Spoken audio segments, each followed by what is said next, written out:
And I'm pleased to be joined once again by Robert M. Lee. He's the CEO at Dragos.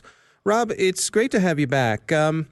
I wanted to take a little trip down memory lane with you, and I want to start with a personal story of my own. My grandfather spent his entire professional career working in a steel mill, in the melt shop of a steel mill. Started sweeping the floor at 17 and retired at 65 with his gold watch and spent his entire life in that same company. And I remember him telling me stories about how along the way, the technology changed when it came to making steel. Part of that was better chemistry, better testing. He said, they shifted from knowing the steel was right by the color and the smell to actually being able to test things. And eventually computers came on board, and that increased the quality of the steel, and it increased the safety of the plant. And I tell you that story to ask you this. Can you take us through, can you think of a good example to kind of give us some insight and some perspective as to how that has affected ICS, how that path has happened in ICS, and what are some of the implications of that process that we're living with today? I mean, that was beautiful, man. I know you're asking me for an example, but that was a much better example that I'm going to be providing you. That was great. And you should be proud of that. I mean, that's wonderful to see kind of the evolution of that industry. And that's what we're seeing everywhere. We're seeing, back in the day, if you will, before networking and IP-based technologies and ARPANET and DARPANET, we had control systems. And control systems were isolated systems, sometimes pneumatic, sometimes not, of just systems that were serving a purpose of taking an input and getting to an output. I mean, it's a physical kind of system. And then we saw connectivity. And we started seeing these environments that were never networked before starting to become networked. In the same way that you might have had a power plant that was good at producing power, but now you could network it so you could actually get information off the plant and make it a little bit more efficient and to make it safer and more productive. Then we saw site-to-site interconnectivity, and we started seeing even things like SCADA, or supervisory control and data acquisition systems, basically control systems that sit above control systems to be able to make multiple plants and multiple sites efficient and work together more effectively and safer and more productively. And then we're starting to see this advent of what some of the community, some of our European partners will call like Industry 4.0.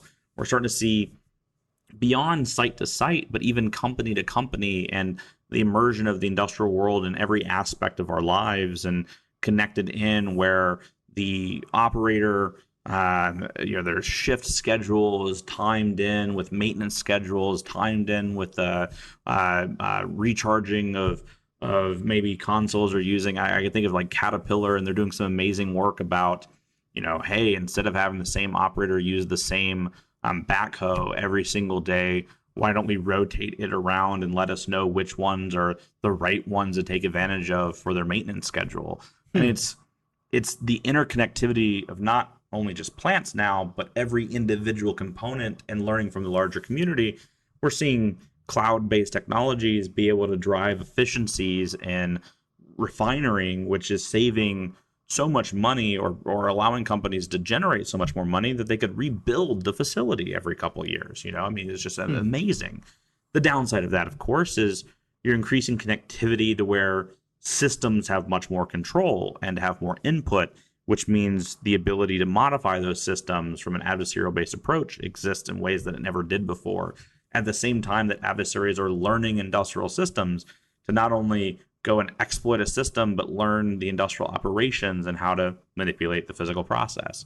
So you have a community that's doing the right thing. They're learning and evolving and building a better world. But just by the very nature of that, you're introducing opportunity for adversaries to go and disrupt that now interconnected world. So the thing that I usually like to tell executives and others in this space is the security component of this is just a natural evolution of the fact that you're able to take more advantage of what you're doing, and then take more advantage of the systems than you've ever had before.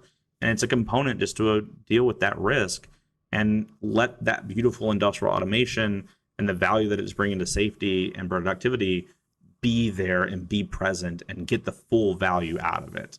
So it's been wonderful to watch the world evolve in this way.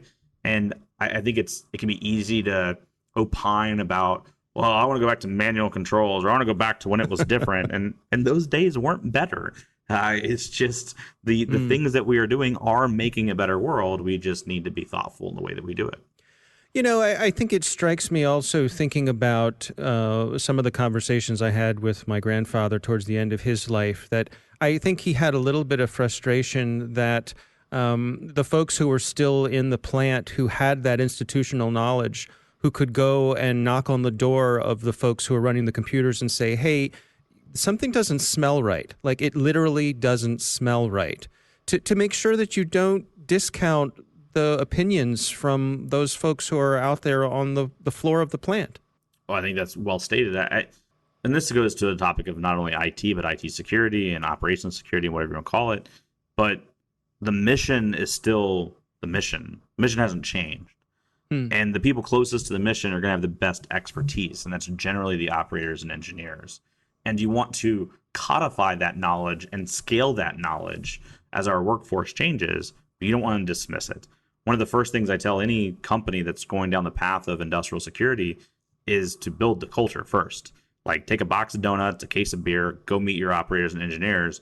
They're going to tell you more things than that system ever could. The human expertise of that operator or engineer is going to be better than the individual system. But the trade-off is you can't scale that. You can't document every component of it. And so as we get more and more of a large industrial world, we need to scale knowledge. We need to document knowledge. But that does not mean dismissing the expertise we have, because it's really just that expertise that we're trying to pull from. All right. Well, Robert M. Lee, thanks for joining us.